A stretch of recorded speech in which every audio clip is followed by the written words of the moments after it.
So, how do you think that us as Christians fall into the category of my people are destroyed for the lack of knowledge? Like, for example, what destroys us is not knowing the Word of God, not reading the Word of God. You know, like you said earlier, your comment was a lot of people go to church and they read and they listen and they go to school and they do all these things, yet they don't know the first thing about God's character. They don't know nothing about who God is.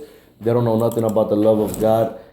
They have no knowledge of what God is. Like, for example, what are we doing now? What are us right now as a group? What are we doing? We're fellowshipping. We're fellowshipping because it pleases God. We're fellowshipping because you know what? A lot of people, they read the Word of God, they hear the Word of God, but it's a church thing. But the Word of God is not supposed to be a church thing. The Word of God is supposed to be a way of life thing. You know, getting to know God is not supposed to be a Sunday thing. Getting to know God is supposed to be, I need you in my life in order for me to survive thing. Yeah. You know, for example, why do we eat? Because our body gets hungry. Some of us get a little bit more hungrier than others, Elijah. We're talking about Junior. Or Junior. Or me. But nevertheless, our body asks for it. Now, can you go all day without eating? No. Why not? Or babe. Because your body needs it.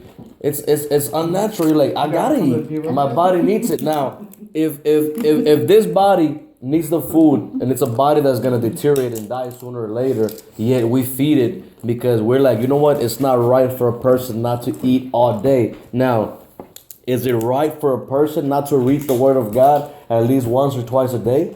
No, because why? Because just the way the lack of food destroys you if you don't eat, guess what? The lack of knowledge of the Word of God will destroy you as well when you don't read it, when you don't get into it, when you use it just as a church thing and not as a way of life thing. Not knowing the Word of God, yes, baby girl, not knowing the Word of God on a daily basis will destroy you. We perish, we panic, we get anxious. We go through some stuff in our life and we don't know what to do or how to respond to certain situations in our life. Why? Because we got no knowledge of who we are. The Bible describes you as the apple of his eye. Then how are you going to know if you're the apple of his eye if you never read? How are you going to know if he's healing if you never read? How are you going to know if his love and mercy? Go ahead. It's like you have to know yourself.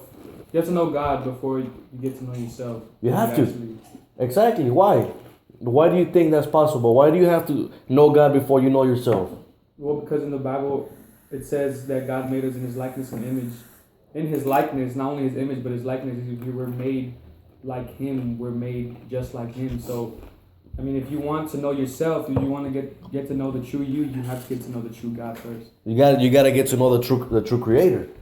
Exactly. You got to know, because the Word of God describes us as who you are.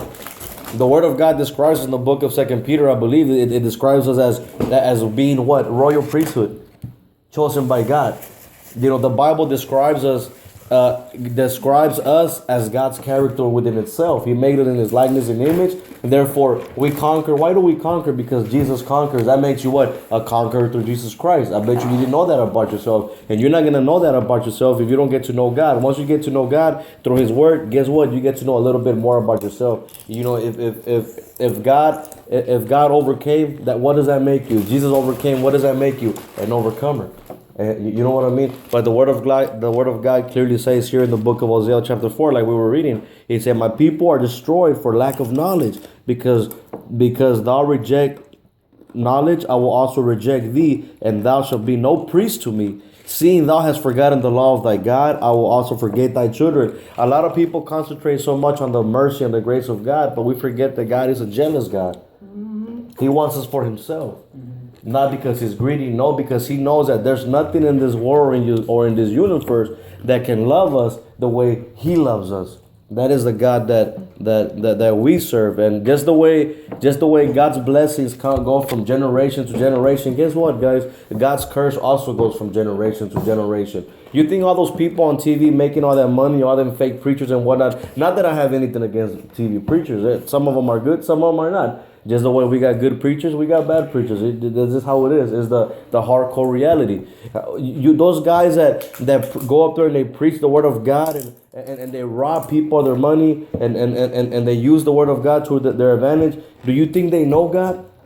Of course not. Because if they knew God, they'll be terrified to rob God. Yeah. If they knew who God was, they'll think twice before even stealing from God. But since they don't know God, they're perishing. Why? Because they rely on their own money instead of you don't drop napkins in your food because of that. Now, when this boy don't drop them napkins in his food, he got to take it out. Why? Because the food ain't gonna taste right. It's crazy for his napkins to be in there. It is the same thing with us in this world. You know what? Some things come into our lives and they drop into our lives.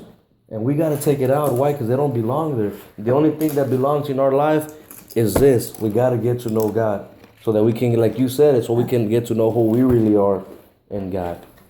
That makes any sense to you guys? That